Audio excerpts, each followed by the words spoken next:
আমরা সারা বছর জাকাতের বিষয়ে এতটা গুরুত্বপূর্ণ বা দেওয়া হয় না।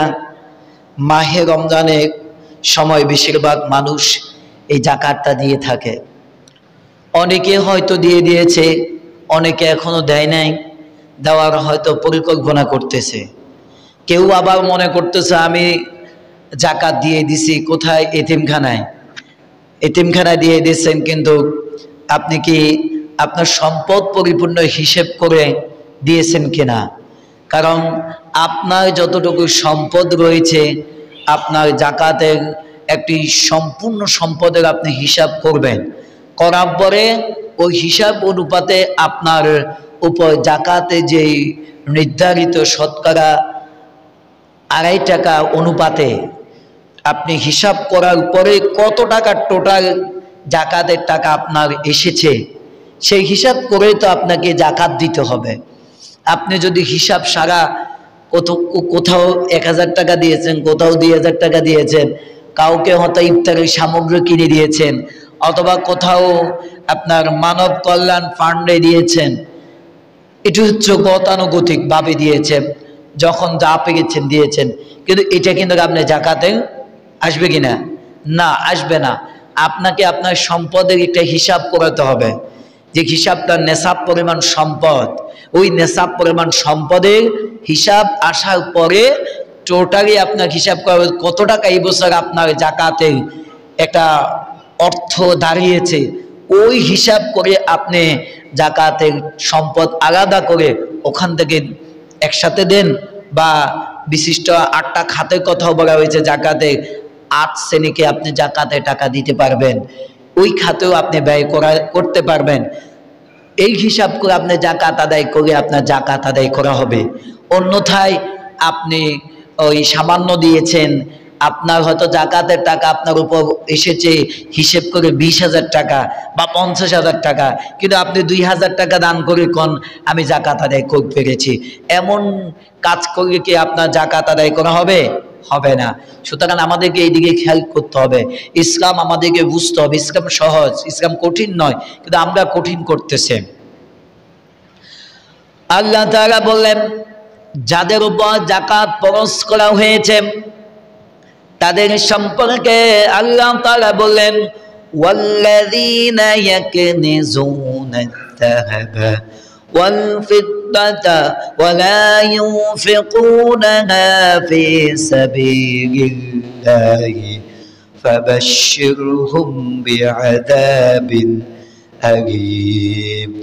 আর যারা স্বর্ণ রৌপ্য জমা রাখেন তা আল্লাহর পথে খরচ করে না, হে নবী আপনি তাদেরকে বলেন ওই সমস্ত লোকদেরকে আমার আযাবের সুসংবাদ তাদেরকে জানিয়ে দিন। আমরা যাদের উপর স্বর্ণরৌপ্য জমা আছে কিন্তু জাকাত আদায় করতেছে না, তাদের জন্য আল্লাহ তাআলা সুসংবাদ দিচ্ছেন। এটা কি সুসংবাদ না দুঃসংবাদ? দুঃসংবাদ। কিছু সুসংবাদ আছে যেটা আসল সুসংবাদ, এটা কি? দুঃসংবাদ। আল্লাহ তাআলা সুসংবাদ দিচ্ছেন, ও হাবিব আপনার উম্মতদেরকে বলে দিন যারা তাদের স্বর্ণ রৌপ্য নগদ অর্থ জমা রাখছে কিন্তু আমার দেওয়া হুকুম মোতাবেক দান করে নাই, খরচ করে নাই, তাদের জন্য সুসংবাদ দেন, তাদের জন্য আযাবের ব্যবস্থা করা হয়েছে। পরবর্তী আয়াতে আল্লাহ তাআলা বলেন, ইয়াউমা ইউহমা আলাইহা ফি নারি জাহান্নামা ফাতুকওয়া বিহা জিবাহুহুম ওয়া জুনুবুহুম ওয়া যুহুরুহুম হাযা মা কানাজতুম লিআনফুসিকুম ফাযুকু মা কুনতুম তাকনিজুন। সেদিন হাসরের ময়দানে জাহান্নামের আগুন তাপ উত্তপ্ত করা হবে, তা দ্বারা তাদের কপালে ফাজর পিঠকে দগ্ধ করা হবে, আর বলা হবে ইয়া সেই সম্পদ যা তোমরা নিজেদের জন্য জমা করে রেখেছিলে। সুতরাং আজ তা জমা করে রাখার সম্পদের স্বাদ তোমরা গ্রহণ করে থাকো। এখানে 3টা কথা বলা হয়েছে। যারা সম্পদ জমা করবে, জাকাত আদায় করবে না, তাদেরকে তিনটা শাস্তির কথা বলেছেন। এক নাম্বার হলো তাদেরকে তাদের পাজর উত্তপ্ত করা হবে, তাদের পাজর পিঠকে দগ্ধ করা হবে, কপাল, পাজর, পিঠ। তো এটা তাফসিরে দেখলাম এই তিনটে জিনিসকে কেন করা হয়েছে। তার কারণ হলো আমাদের কাছে যখন কোনো গরিব মানুষ যখন কোনো কিছু চায় তখন আমরা কি করি, কপালটাকে একটু কালো করে ফেলি, বা একটা আমরা যেটাকে একটা খিসা দিই, এই লোকটা আমার কাছে কেন চাইল, একবার চাওয়ার। দ্বিতীয় নাম্বার আমরা কি করে ফেলি, আমরা আবার চাওয়ার পরে আমরা আরেকটু বিরক্ত বোধ করে একটু ঘুরে যাই, পাজলকে ঘুরাই। তৃতীয় কাজটা কি করি, তার কথা গুরুত্ব না দিয়ে আমরা ফিটটির দিকে, অর্থাৎ তার থেকে পিছনে দিয়ে চলে যায়, অর্থাৎ পিঠ থাকে তাকে দিয়ে চলে যায়। তো তাফসীর কারকগণ বলেন যে এই জন্য এই যাকাত দানের ক্ষেত্রে আমাদের মানুষের প্রতি এমন আচরণ করি, তিনটা কাজ, তিনটা জিনিসটাকে সবচেয়ে বেশি আমরা নিদর্শন দেখায়, সেটি হচ্ছে কপাল, পাজল আর একটা ফিট। এই জন্য আল্লাহ তাআলা বলেন ওই সমস্ত ব্যক্তিদেরকে জাহান্নামে এই তিনটা শাস্তি প্রদান করা হবে যারা তাদের সম্পদে যাকাত আদায় করবে না। যাকাত শব্দটি জাকিন শব্দ থেকে, এর অর্থ হচ্ছে তাহারাতুন, পবিত্র করা। কি পবিত্র করা? আপনার সম্পদকে পবিত্র করা। আমরা ওযু করি, আমরা কি করি, ওযু করি কি জন্য? পবিত্রতা অর্জনের জন্য। আমরা গোসল করি কি জন্য? পবিত্রতা অর্জন করার জন্য। এই পবিত্রতা অর্জনটা আমরা কাকে করি? আমাদের শরীরকে, আমাদের শরীরকে। আর আপনি যাকাত আদায় করলে আপনার সম্পদকে পবিত্র করলেন, সুবহানাল্লাহ। সুতরাং যাকাত দিলে মনে করি যে আমরা সম্পদ কমে, আসলে যাকাত দিলে সম্পদ কি কমে না বাড়ে? বাড়ে। এই যাকাত সম্পর্কে আল্লাহ তাআলা বলেন যে যাকাতের গুরুত্ব সম্পর্কে, এই যাকাত যারা দান করবে আল্লাহ তাআলা বললেন স্বয়ং তিনি বান্দাদেরকে যাকাতে পুরস্কার দিবেন। ইন্নাল্লাযীনা আমানু ওয়া আমিলুস সালিহাতি وأقاموا الصلاة وآتوا الزكاة لهم أجرهم عند ربهم ولا خوف عليهم ولا هم يحزنون। নিশ্চয়ই যারা ঈমান আনেছে আল্লাহর উপর, ইন্নাল্লাযীনা আমানু ওয়া আমিলুস সালিহা, এবং আমল সালেহ করেছে, আকামুস সালাহ, নামাজ কায়েম করেছেন, ওয়া আতাউজ যাকাত, যাকাত আদায় করেছেন। আমার ভাইয়েরা, দেশটা যদি হতো ইসলামের,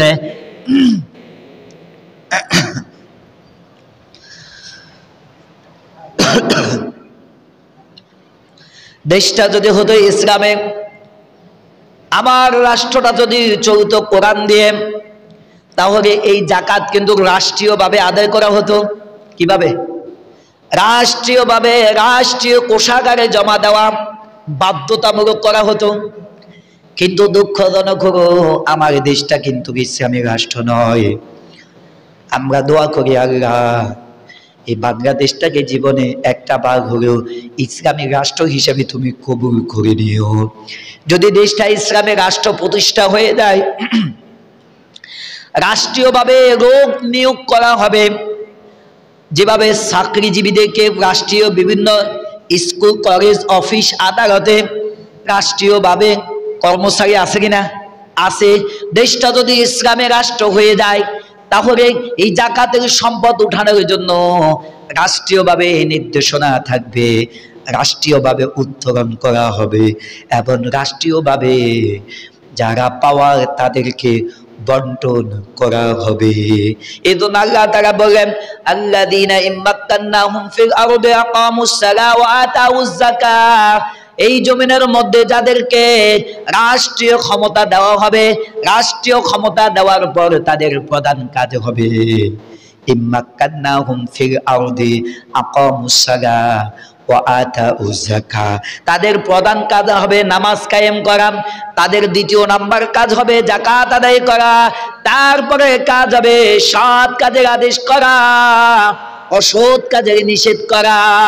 এই সমাজ যদি রাষ্ট্রীয় সমাজ, এই সমাজ যদি ইসলামী সমাজ হয়ে যায়, এই দেশটা যদি ইসলামী রাষ্ট্র হয়ে যায়, এই চারটা কাজ রাষ্ট্রীয়ভাবে আগে করা হবে, তখন আর এই সমাজে, এই দেশের মধ্যে কোনো হত দরিদ্র লোক পাওয়া যাবে না। একটু আগে আমি আসার আগে যে সোশ্যাল মিডিয়াতে একটা ভিডিও দেখেছি, একটা নিউজ, এক বৃদ্ধা মহিলা, স্বামী মারা গেছে, 2 মাস হয়ে গেছে, 3টা কন্যা সন্তান। দেখেন, আমরা আল্লাহ তাআলা আমাদেরকে তৌফিক দিয়েছে, দেখা যাচ্ছে ইফতারের সময় কতগুলো আইটেম নিয়ে আমরা বসি, ঠিক না? অনেকগুলো আইটেম নিয়ে বসে ভিডিওতে দেখলাম ও বৃদ্ধা মহিলা শুকনো মুড়ি দিয়ে ইফতার করতেছেন। কি দিয়ে? শুকনো মুড়ি দিয়ে, তাও তার মেয়ে কিনে আনি দিয়েছে, ছেলে নাই, শুকনো মুড়ি দিয়ে ইফতার করেছে, সেহরির তো খবরে নাই। এই অবস্থাটা হয়তো মিডিয়া দেখেছে এই ভিডিও, শুধু এই একজন মহিলা নয়, সারা বাংলাদেশের আনাচে কানাচে অনেক মানুষ এভাবে কষ্টের পর জীবন যাপন করতেছে।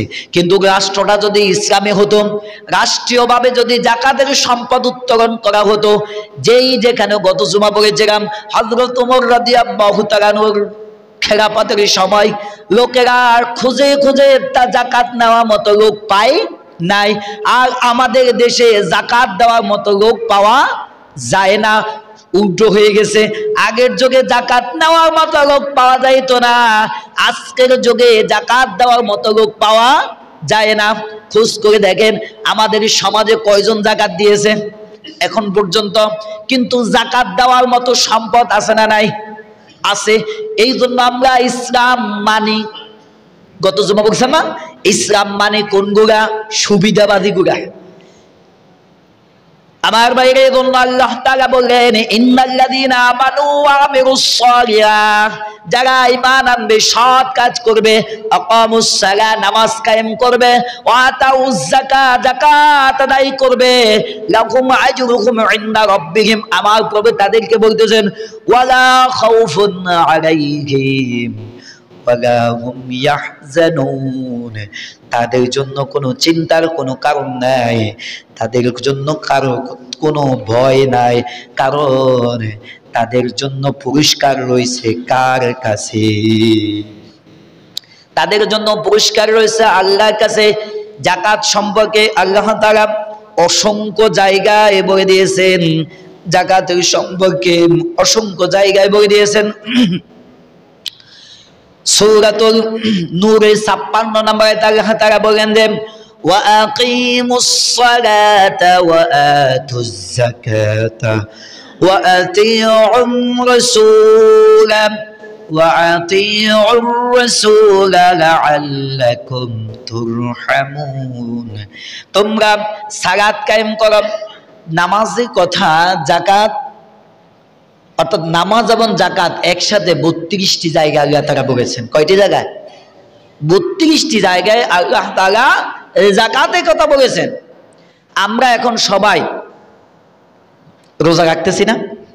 ধনী গরিব অসহায় খেতে পারে না, তারপরও চেষ্টা করতেছে রোজা রাখা। কার জন্য? আল্লাহর জন্য। এই কিন্তু এই রোজার কথা আল্লাহ তাআলা কোরআনুল কারীমে কয়টা আয়াতে বলেছেন? বেশি না। ইয়া আইয়ুহাল্লাযীনা আমানু কুতিবা আলাইকুমুস সিয়ামু কামা কুতিবা আলাল্লাযীনা মিন ক্বাবলিকুম লাআল্লাকুম তাত্তাকুন, এই একটা আয়াত।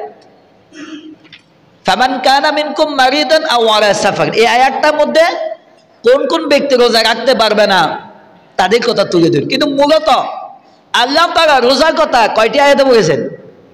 একটি আয়াতে। রাসূলের হাদিস অসংখ্য আছে, কিন্তু সেই একটি আয়াতের আমল আমরা করতেছি কিনা? করতেছি। কিন্তু যাকাতের কথা বলেছে কয় জায়গায়? 32টি জায়গায় শুধু নামাজের সাথে।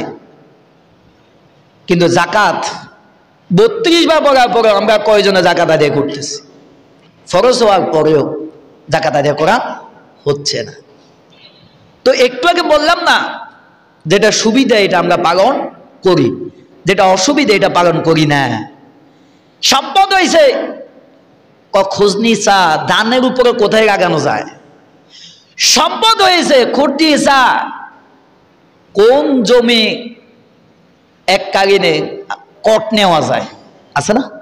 সম্পদ হয়েছে ব্যাংকে জমা কর, ব্যাংকে জমা কর, মাসে মাসে অন্তত 10,000 টাকা করে আসবে, বেনিফিট মুনাফা আসবে। আরো আছে যেটা আমাদের দেশে প্রচলিত, কি সম্পদ জমা কর সুদের উপরে লাগানো রাখবে। সুদের উপরে লাগানোর মতো লোক আছে, ব্যাংকে লক্ষ লক্ষ টাকা জমাকৃত টাকা আছে, সরের উপরে ধানের উপরে হাজার হাজার কানি কয়েক কানি জমি আমার আছে, আছে না? কিন্তু জাকাত দেওয়ার মতো লোক কয়জন আছে? নাই। ওই সময় আর টাকা নাই। হুজুর আপনি তো বলেছেন 7.5 ভরি স্বর্ণ, 7.5 ভরি স্বর্ণ, 52 ভরি রৌপ্য যাদের নিকট আছে তাদের উপর না জাকাত ফরজ। আমার তো সর্বোচ্চ এতটুকু নাই। মাসালা শুধু সম্পদ নয়, আমি একটু আগে দেখলাম বর্তমানে আজকে যেটা নিউজ, 18 ক্যারেট, যেটা আপনারা বুঝেন 18 ক্যারেট রৌপ্যের বর্তমান বাজার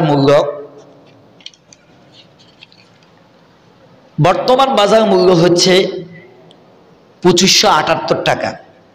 22 ক্যারেট রৌপ্য কত টাকা? 2578 টাকা, যার টোটাল মূল্য 1,35,345 টাকা। যেই ব্যক্তির নিকট নগদ ব্যাংকে সুদের উপরে অথবা অন্যকে আপনি কর্জা হাসানা ঋণ দিয়েছেন, এটা আপনার আদত মূল টাকা, ব্যাংকে 1 লাখ, দানের উপরে 2 লাখ, বা ধরে নিয়ে ব্যাংকে 50,000, দানের উপরে আরো আছে কিছু, সব মিলিয়ে আপনার কাছে 2 লক্ষ টাকা জমা আছে, 1টি বছর পূর্ণ, তখন আপনার উপর কি হয়ে গেছে? জাকাত ফরজ হয়ে গেছে। এটা আমরা বুঝতে চাই না। এমন শ্রেণীর লোক আমাদের সমাজে আছে না? আপনার স্ত্রীর স্বর্ণ দেখা গেছে কানের, নাকের, গলার, ফায়ের, হাতের, নখের, ও অনেকে মাথার উপরে দিয়ে আছে না? সব মিলিয়ে 7 ভরি নাও, দেশে 10 ভরির উপরও এমনও মহিলা আমাদের সমাজে আছে না? আছে। কথাটা মনে টানতে পারবে না। নবীজির কাছে একবার 2 জন সাহাবী, মহিলা সাহাবী আসলেন। আসার পরে নবীজি বললেন, ও আমার সাহাবী, তোমার কানে যে স্বর্ণের অলংকার দেখা যায়, তুমি কি এটি জাকাত আদায় করেছ? বলল, ইয়া রাসূলুল্লাহ, না আমি আদায় করি নাই। তুমি কি চাও এই স্বর্ণ রৌপ্য কিয়ামতের ময়দানে তোমার জন্য আগুন হয়ে দাঁড়াক? ও মা বোনেরা, আজকে যাদের স্বর্ণ রৌপ্য জমা আছে, অলংকার 7.5 ভরির উপরে, 10 ভরির উপরে, তাদের উপর কিন্তু জাকাত ফরজ। তবে এই স্বর্ণের মালিক যদি ওই মহিলা হয়, তার উপরে জাকাত ফরজ। তার উপরে কি? পুরুষরা কয়, ও স্বর্ণ তো আমার স্ত্রীর, এটা তো আমার নয়, জাকাত তো আমার উপর নয়, সে দেয় না, এখন আমি কিভাবে দিব? স্ত্রীর হোক আপনার হোক, জাকাত স্বর্ণ যদি 7.5 ভরি হয়, উপরে আপনার উপর জাকাত কি ওয়াজিব। নগদ অর্থ যদি 1,35,000 বললাম, এবার 21 ক্যারেট যেটা বর্তমান বাজারে 24,049 টাকা, তার মধ্যে 1,28,572 টাকা যদি আপনার নিকট থাকে, জাকাত ওয়াজিব হয়ে গেছে। এই সমপরিমাণ নগদ টাকাও যদি থাকে, আপনার উপর কি হয়ে গেছে? জাকাত। এবার বুঝেন, যাদের অন্তত 2 লক্ষ টাকা জমা আছে ব্যাংকে, দানের উপরে আছে, সুদের উপরে আছে, নিজে ক্যাশ আছে, তাদের উপর কি জাকাত ফরজ হয়েছে কিনা? হয়েছে। এখন এই টাকার অনুপাতে শতকরা 2.5 টাকা ধরে যত টাকা আসবে ওটা আলাদা করে আপনাকে জাকাত দিতে হবে, তাহলে আপনি জাকাত আদায় করা হবে, অন্যথায় জাকাত আদায় হবে না। প্রথমে বলছিলাম না আমার ভাইয়েরা, গত 3 জুমা আগে একটা আয়াত বলেছেন সূরাতুল বাকারার 261 নম্বর আয়াত। আল্লাহ তাআলা বলেন মাসালুল্লাযীনা ইউনফিকুনা আমওয়ালাহুম ফি সাবিলিল্লাহি কামাসালি হাববাতিন আনবাতাত সাবআ সানাবিলা ফি কুল্লি সুমবুলাতিন মিআ হাববাতিন ওয়াল্লাহু ইউদাঈফু লিমান ইয়াশাউ ওয়াল্লাহু ওয়াসিউন আলীম। আপনি জাকাত আল্লাহর রাস্তায় জাকাত দান করেন, এমনিতে দান করেন, মসজিদে দান করেন, সাদকাতুল ফিতর দান করেন, যে কোনো দান আল্লাহর রাস্তায় করেন না কেন, যে কোনো দান আপনি করেন না কেন, আমার আল্লাহ বলেন বান্দা এই দানের বিনিময়ে তোমাকে 1 থেকে 700 থেকে অধিক পরিমাণ সওয়াব তোমার আমলনামা দান করা হবে।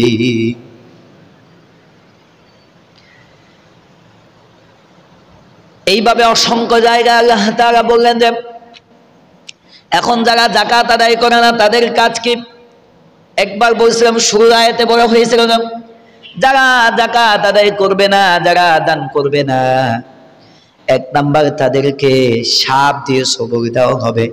হাদিস শরীফে আছে নবীজি বললেন কিয়ামতের ময়দানে যাদের সম্পদ জমা রাখা হয়েছে, যাদের সম্পদ সুদের উপরে, যাদের সম্পদ ব্যাংকে জমা করা হয়েছে, ওই সম্পদগুলো কিয়ামতের ময়দানে বিশাল একটা সাপে রূপান্তর করা হবে, বিশাল একটা সাপ রূপান্তর করা হবে। ওই সাপটা পা থেকে শুরু করে পুরোটো শরীর পেঁচিয়ে মাথার উপরে এসে আপনার এই মাথার মগজের মধ্যে, মাথার মধ্যে এমনি ভাবে আপনাকে সবল করবে আর বলবে বান্দা এটা হলাম আমি তোমার সম্পদ, এটা হলো তোমার সম্পদ।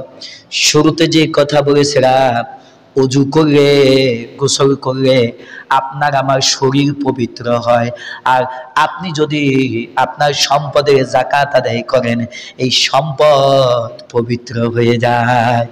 আর যারা এই সম্পদে যাকাত আদায় করবে না কিয়ামতের ময়দানে ওই সম্পদ সাপে রূপান্তর হয়ে আপনাকে সবল করবে। দ্বিতীয় নাম্বার, আগুনের চুরি পরিয়ে দেওয়া হবে। এই বিষয়ে হাদিস শরীফে বর্ণিত আছে যে সমস্ত মা বোনেরা তারা স্বর্ণ অলংকারের যাকাত আদায় করে না, কিয়ামতের ময়দানে যে স্বর্ণ কানে দিত, হাতে দিত, পায়ে দিত, গলায় দিত, ওই স্বর্ণগুলোকে আল্লাহ তাআলা আগুনে রূপান্তর করে তার ওই শরীরের অঙ্গ প্রত্যঙ্গের মধ্যে লাগিয়ে দেওয়া হবে।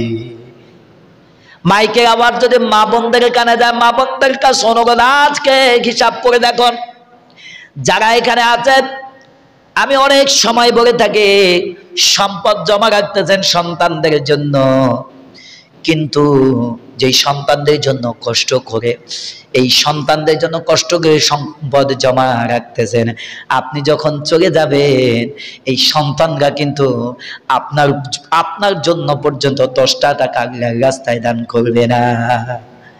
এমনও সন্তান থাকবে না, আছে না? কারণ যুগ যত যাচ্ছে সন্তানরা দিন থেকে দিনের এলেম থেকে অনেক দূরে সরে যাচ্ছে। এই জন্য আমরা, যেহেতু বেশি লম্বা করার সুযোগ হচ্ছে না, আমরা এই জন্য চেষ্টা করব যাদের উপর যাকাত ফরজ হয়েছে আমরা যাকাত আদায় করতে। ইসলাম আমরা সবাই বুঝি, কারণ অনেকে বড় নোয়াখালীর লোকদের নিকট ওয়াজ করে লাভ নাই, কারণ নোয়াখালী অনেকে সাধারণ লোক একজন আলেমে রূপান্তর, আলহামদুলিল্লাহ। তো সুতরাং নামাজ, রোজা, হজ, যাকাত আমরা সবাই বুঝি। আপনি এখন সাধারণ একজন ব্যক্তিকেও জিজ্ঞেস করে, আমি বলেছিলাম নামাজ না পড়লে কি ক্ষতি, যাকাত না দিলে কি ক্ষতি, সুদ খালে কি ক্ষতি, ঘুষ খালে কি ক্ষতি, একজন সাধারণ নাগরিক অ্যান্সার দিতে পারবে কিনা? পারবে। কিন্তু মূল কথা হচ্ছে মানতে হবে। আমার ভাই আজকে কততম রোজা? কততম? জি 13তম। যেহেতু আমাদের মাহে রমজানের অত্যন্ত গুরুত্বপূর্ণ একটি আমল হলো রমজানের শেষ